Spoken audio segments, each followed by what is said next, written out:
does that mean? So they emphasize that infinity is not a real number. That's why if we get that our limit goes to infinity, we say that no limit exists. But it says when we say the limit of f as x approaches infinity, we mean what's happening as x is going bigger and bigger and bigger to the right of the graph. And if we're approaching negative infinity, we mean what's happening as we go further and further to the left, which we've done before. We just haven't really thrown that word limit in there. Your pre-calc book likes to talk about limits, and I just skip over it because I don't want to talk about limits in pre-calculus because pre-calculus is hard enough without throwing limits in. But the big thing today is I want you to understand the relationship between infinity and limits and asymptotes, because there is a relationship that we can do there. Okay? Look at all that writing I saved you. Oh look, this is what we already did this. So I think I added this in before I printed it off, right? I should have switched these. But we're going to talk about how to take a limit to infinity and the relationship between limits and asymptotes. And again, my y is the same as y as that's happened this whole time. Okay. It says the sandwich theorem. Look how great that is. We just ended with the sandwich theorem. We can start with the sandwich theorem. It says the sandwich theorem also holds true for limits going to positive or negative infinity. So find the limit as x approaches infinity for cosine of x over x graphically and use a table of values. Well, we can maybe talk about setting up with the sandwich theorem before we talk about that. So just hold up on your calculators for a second. Anytime it says sandwich theorem and you see a trig function, you can do this because what do we know cosine stuff between? Negative 1 and 1. So could I say cosine of x between negative 1 and 1? And what would I have to do with this problem? This to make it match this. Divide everything by x. Do you know what cosine of x divided by x looks like on your graph? Without graphing on your calculator? No. What about this good old function here, 1 over x? Do you know what 1 over x looks like? You should know what 1 over x looks like without a calculator. You should know, right? What does it look like? It's our good old reciprocal function, or rational function, 1 over x, like this, and like this, right? We kind of maybe remember that?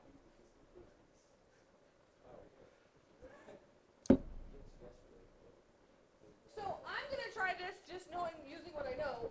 If I take the limit as x approaches infinity, I want to do this side first because I know what this looks like. The limit as x approaches infinity of 1 over x. As x keeps getting bigger, bigger, bigger, bigger, bigger, bigger, bigger, you know, if you keep plugging in bigger, bigger numbers of this, like 100 and 1,000 and a million, what is this getting closer and closer to? 0. Does it ever reach 0? Because the asymptote there, right? What happens if I put the negative in front? Negative 1 over x. Is that going to change anything?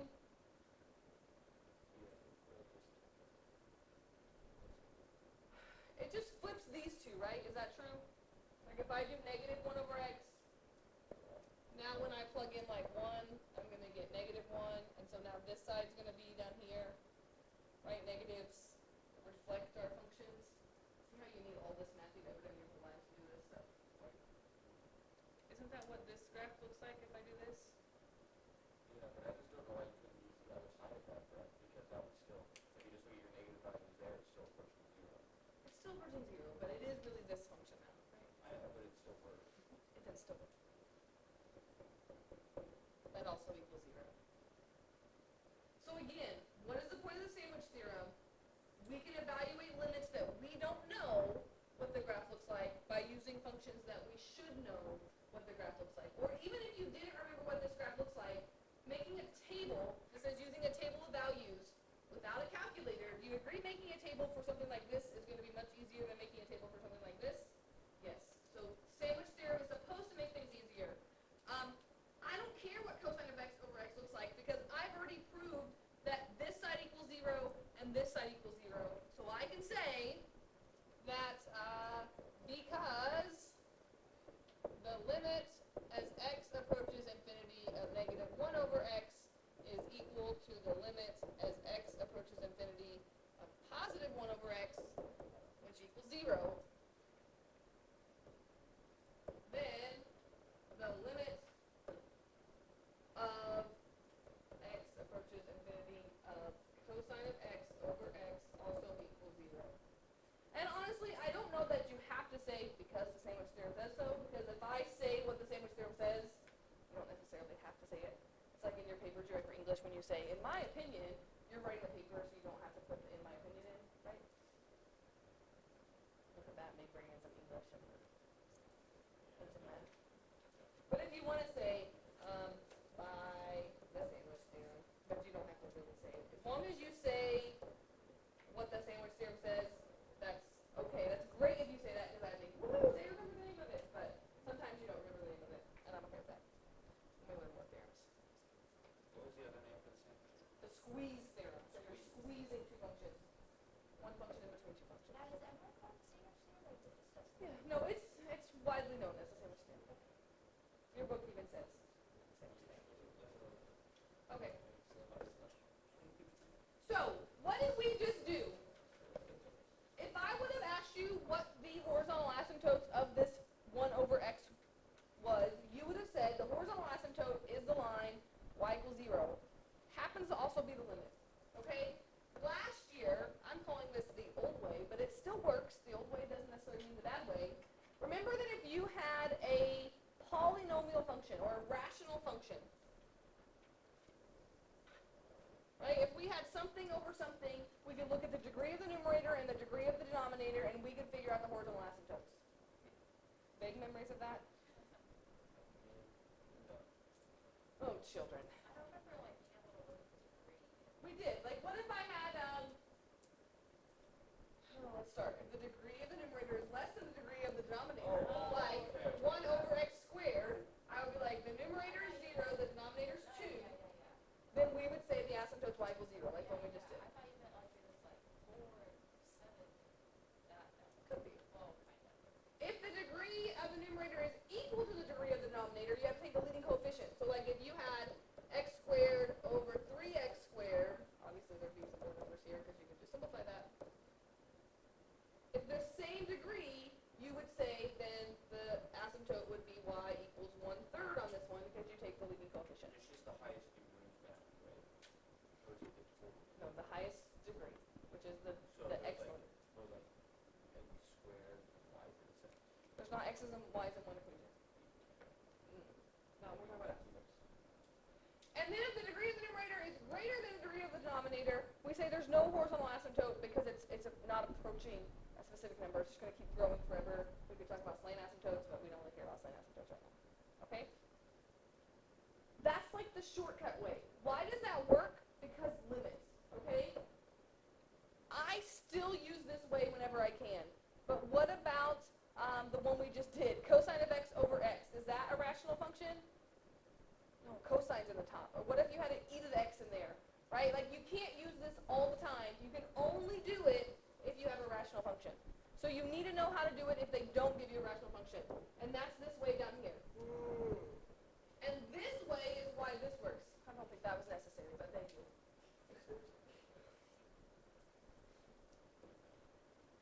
Works for all functions, all right? You need to know that if you have a horizontal asymptote,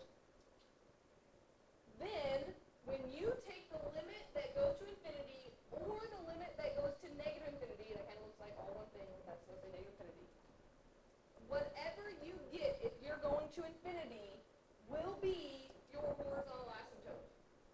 So I could ask you, find the horizontal asymptotes, or I could ask you, find the limit that goes to infinity or negative infinity, and it means the same thing. You have to know horizontal asymptotes are the same thing that you get when limits go to infinity or negative infinity. And that should make sense if you understand that a limit going to infinity means what happens as x gets really, really, really, really big, which is a horizontal asymptote. And what happens as x gets really, really, really, really small, that's a limit going to negative infinity, is also a horizontal asymptote.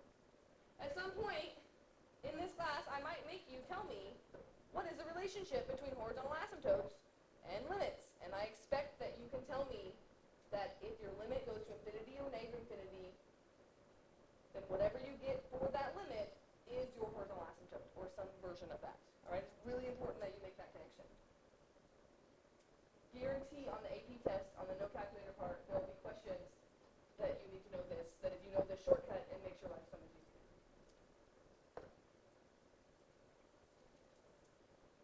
So, they're kind of trying to make this come together here in these problems, right? It's A, B, and C.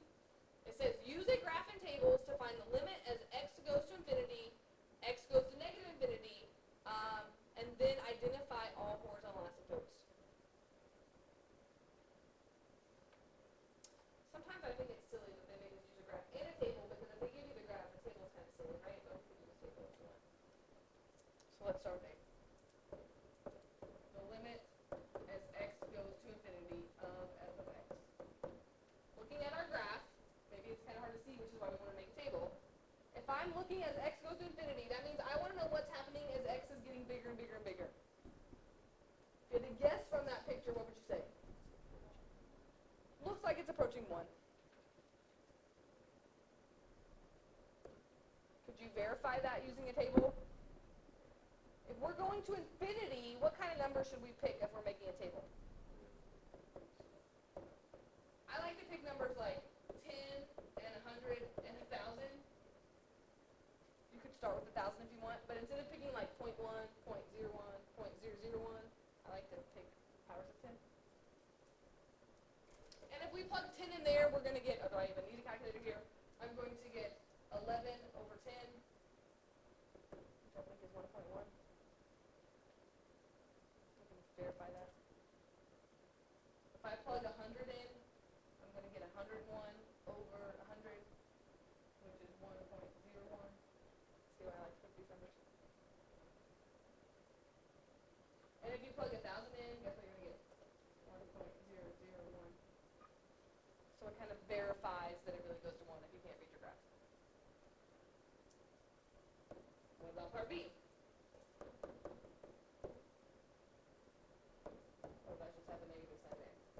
I really want you writing this on A and B. Okay, don't just write 1. Don't write A and 1.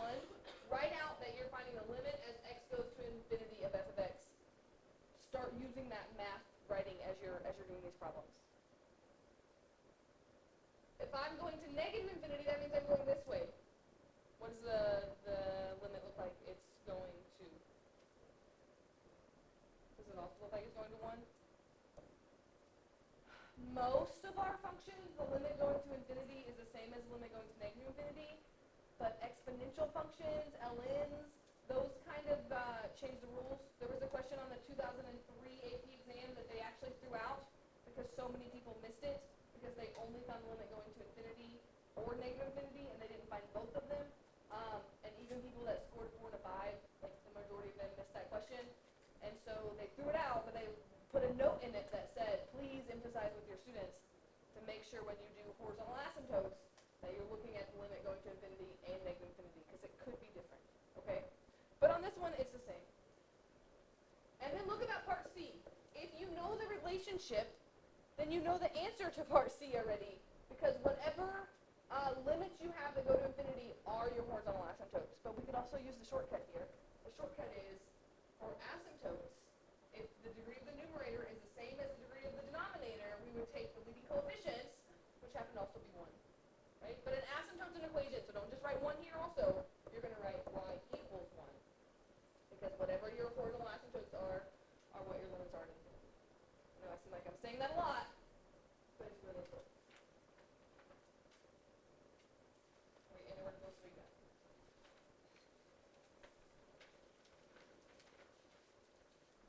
Questions about that right now? Mr. Ricketts came in and updated some stuff. I might have sent an email yesterday, and I might have CC'd Mr. Puckett on the email, trying to get something accomplished. So.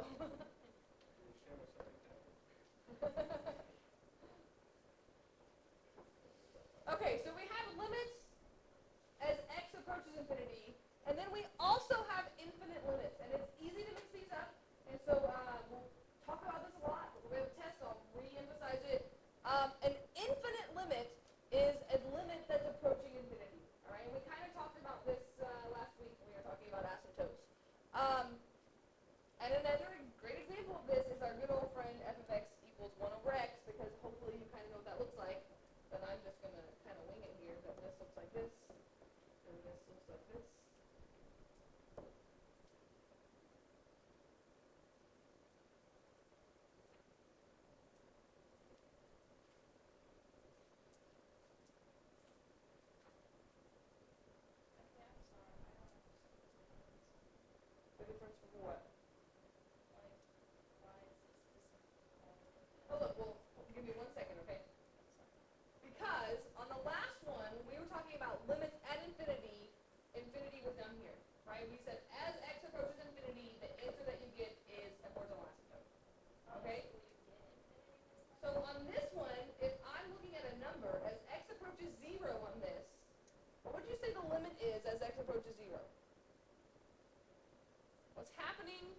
y values as I pick numbers closer and closer to 0. This side's going to infinity, right? What's happening over here? This side's going to negative infinity. So what happens to the actual limit? Does it equal infinity? Do I write plus or minus infinity here?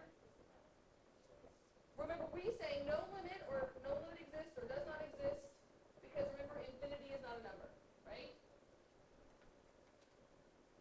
But what if we just look at the left side or the right side? What if I want to get specific and say, okay, if there's no limit, what's happening? If I look at the limit as x approaches 0 from the left, my negative sign's a little low there. If I'm coming in from the left, and we could pick points if you want, we could pick like negative 0.1 and negative 0.01. We're going to keep just getting negative numbers, bigger negative numbers. You agree with me on that? So I'm going to say on this that this equals negative infinity. Because I can say specifically, I know this side's going down towards negative infinity.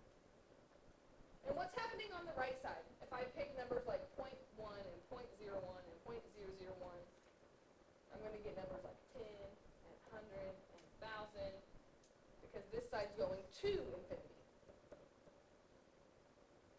So let me have a little side note here as we talk about this.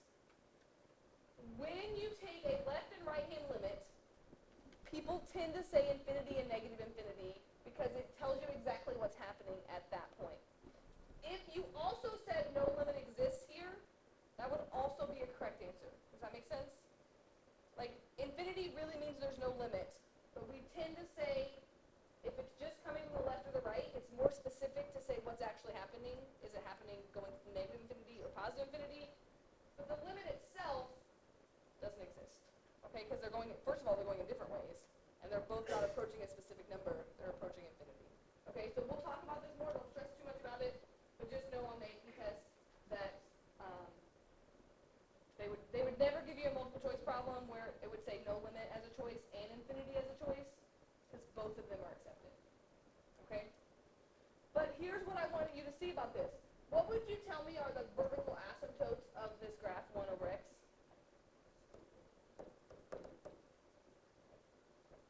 Vertical asymptote. What can't x be in this problem? So, horizontal asymptotes, if you take the limit that goes to infinity, the number that you get is the horizontal asymptote. Well, guess what? If you take a limit to a number and you get an answer of infinity or negative infinity, there will always be a vertical asymptote because vertical asymptotes go on to infinity and negative infinity all the time. And so horizontal asymptotes relate to limits, and so do vertical asymptotes. And I think that's what I have on the next slide here. Again, I've worked this for you, but at some point you need to maybe go back and read this and make sure if I asked you to explain this that you could re-say this in your own words here. If f of x approaches plus or minus infinity as x approaches c from the right or the left, then the line x equals c is a vertical asymptote. I think it would be easier to say that if you have the limit as x approaches c of some function, and you get an answer of positive or negative infinity, then vertical asymptote at x equals c. That's exactly what that says, it's just not in some numbers.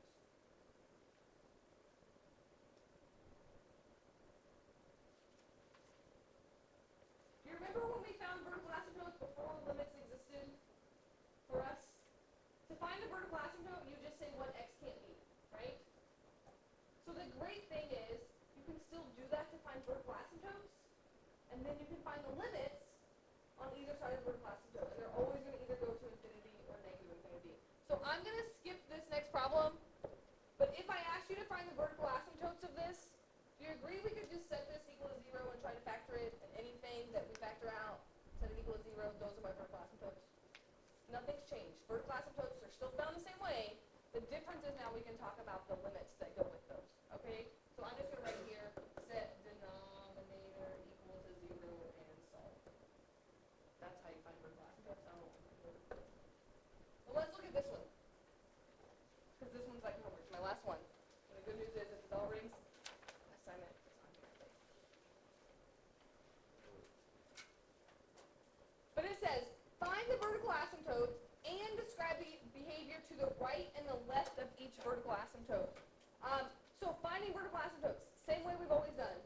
I'm going to say 4 minus x squared equals 0. Maybe you just know by looking at this. But if not, that, square root both sides, and you get that there's going to be a vertical asymptote at positive and negative 2. That's not calculus. The calculus part of it is describe the behavior to the left and the right. So we could write these as limits, okay? So that means if I have an asymptote here at negative 2 and positive 2, I want to know what's happening on either side of this. And I don't care if you use your graphing calculator to graph this, as long as you can answer the question. So, write this out. If I want to know what's happening on the left and the right of 2, I'm going to say I'm going to find the limit as x approaches 2 from the left of the function. Oh, so close to working the whole time. And I'm going to find the limit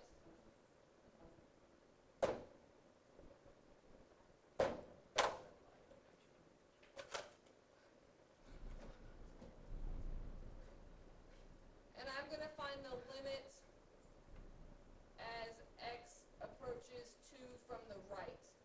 And if I know there's an asymptote there, what are my only two options that this could be? If there's a vertical asymptote, what does a limit have to equal?